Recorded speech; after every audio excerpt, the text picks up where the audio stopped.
Harga token ini terus naik tanpa menunjukkan kelambatan Cryptosias. Setahun lalu, Sui hanya sebuah proyek baru yang baru saja menunjukkan mainnetnya. Mereka mencoba membuktikan kalau Sui bisa memposisikan dirinya bersama proyek-proyek besar seperti Ethereum, Solana, dan Cosmos. Dan token Sui pun berkinerja baik menunjukkan kalau mereka sangat mampu. Setidaknya untuk saat ini. Halo Cryptosias, balik lagi dengan saya Leo di Crypto Discover, dan hari ini kita akan membahas Sui. Kunci di balik keramaiannya baru-baru ini dan juga prospeknya di tahun 2025 dan ke depannya, dan kenapa ini penting untuk kita-kita yang ada di Indonesia. Jadi ayo cepat merapat dan kita bahas Sui.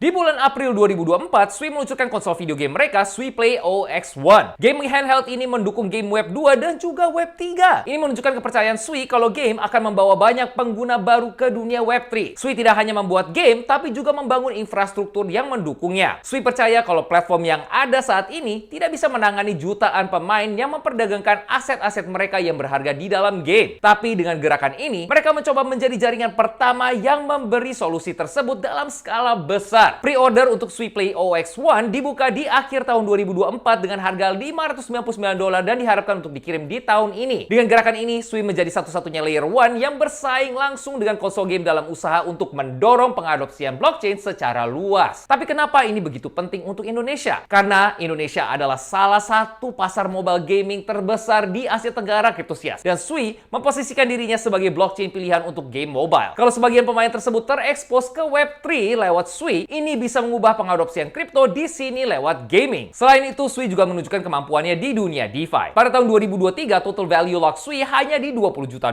Tapi saat penulisan, nilainya sudah mencapai lebih dari $2 miliar dan di satu titik bahkan hampir mencapai $3 miliar, Cryptosias. Ini adalah pertumbuhan sekitar 15x hanya dalam waktu 1 tahun. Dan stablecoin memainkan peran besar dalam perkembangan ini, terutama dengan diperkenalkannya native USDC. Sampai saat ini ada hampir $500 juta stablecoin yang beredar di Sui, memberikan ekosistem likuiditas yang sangat tinggi. Lebih lagi, Sui sudah terintegrasi dengan Phantom Wallet, salah satu dompet yang paling banyak digunakan di ekosistem Solana. Ini bisa mempermudah onboarding untuk para pengguna yang sudah terbiasa dengan Web3, terutama mereka yang menggunakan Solana dan Ethereum. Integrasi ini juga menunjukkan kalau Sui bersaing langsung dengan Solana yang sudah lama mendominasi narasi seputar chain layer 1 yang cepat dan scalable. Tapi selain itu, yang benar-benar membedakan Sui sebenarnya adalah inovasi teknisnya. Di bulan Juli 2024, Sui meluncurkan peningkatan besar-besaran yang disebut Mysticity, yang mengurangi finalitas transaksi sampai ke bawah 400 milidetik alias milliseconds. Ini lebih cepat daripada sebagian besar chain layer 1 yang ada saat ini. Mysticity meningkatkan cara validator mencapai konsensus, mengurangi langkah komunikasi yang tidak perlu, dan mengurangi beban CPU. Dan Mysticity versi 2 bahkan sudah dalam tahap pengembangan yang tujuannya meningkatkan kinerja lebih baik lagi di akhir tahun ini. Tapi upgrade Sui tidak berhenti di Mysticity. Sui juga membangun Walrus, solusi penyimpanan terdesentralisasi yang terintegrasi langsung ke dalam blockchain mereka. Dalam pengaturan tradisional, smart contract dan penyimpanan data ini terpisah. Pengembang harus menyimpan file besar di AWS, IPFS, atau Arweave. Sementara dengan Walrus, para pengembang bisa menyimpan data berskala besar seperti model AI atau seluruh situs web secara on-chain sambil mempertahankan kemampuan programming secara keseluruhan. Ini adalah sesuatu yang bahkan Ethereum tidak bisa lakukan secara native saat ini. Selain itu, Walrus mendukung Seal, framework privasi yang memungkinkan para pengembang mengelola akses data seperti berbagi file dengan seseorang selama 7 hari atau fitur yang memerlukan tanda tangan digital untuk membuka data tersebut. Kemudian ada juga Remora, solusi Sui untuk penskalaan horizontal. Daripada memaksakan kemampuan satu mesin, Remora mendistribusikan processing transaksi ke beberapa sistem. Pengujian awal menunjukkan kalau Sui bisa menangani ratusan ribu transaksi per detik, dan sampai saat ini pun mereka masih dalam proses mengoptimalkannya. Sementara untuk aplikasi real time seperti gaming dan pembayaran, Sui meluncurkan Programmable P2P Tunnels, sebuah metode untuk menjalankan transaksi tertentu di luar jaringan secara instan dan hanya mencatat status akhir di jaringan, dan ini bisa membuat Web3 terasa semulus Web2. Dan dengan adanya semua perkembangan teknis ini, perhatian dari berbagai lembaga pun mulai tertuju pada Sui. Grayscale meluncurkan Grayscale Sui Trust di bulan Agustus 2024, dan beberapa bulan kemudian VanEck memperkenalkan produk keuangan regulasi yang didukung Sui, yang memberikan investor institusional akses mudah ke ekosistem tersebut walaupun belum sempurna saat ini. Di bulan November 2024, Sui menghadapi gangguan jaringan selama 2 jam yang disebabkan bug yang merusak validator. Ini menimbulkan kekhawatiran kekhawatiran tentang stabilitas jaringan. Selain itu, ada juga tuduhan insider trading dengan laporan yang menunjukkan penjualan token senilai $400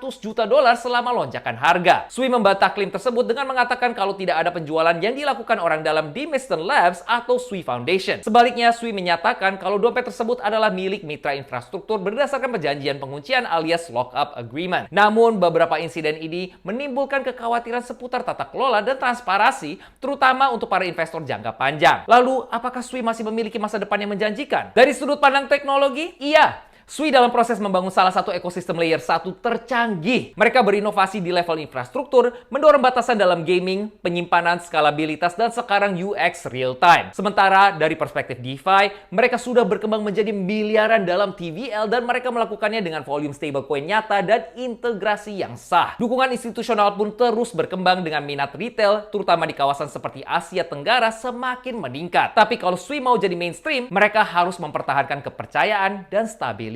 Gangguan jaringan dan rumor insider trading bisa memperlambat pengadopsian, terutama saat bersaing dengan nama-nama seperti Solana, Injective, dan Cosmos. Di Indonesia kita sudah melihat para pengembang Sui, Project Gaming, dan para pengguna DeFi membangun jaringan. Kalau ekosistem berhasil berkembang dan tetap stabil, kita mungkin bisa melihat lebih banyak perusahaan rintisan di Indonesia menggunakan Sui sebagai blockchain pilihan mereka. Jadi pastikan kalian subscribe di channel kita dan ikut bergabung di Discord Crypto.id supaya tidak ketinggalan peluncuran mendatang Mr. Seti V2, Walrus, Seal, Remora, dan tentunya unboxing gaming device SuiPlay OX1. Ingat, kalau ini bukanlah nasihat keuangan ya Cryptosias, lakukanlah riset kalian dan perhitungkan resiko kalian masing-masing. Siapa di antara Cryptosias yang sedang pegang Sui? Tulis Sui di kolom komen. Jam Cryptosias!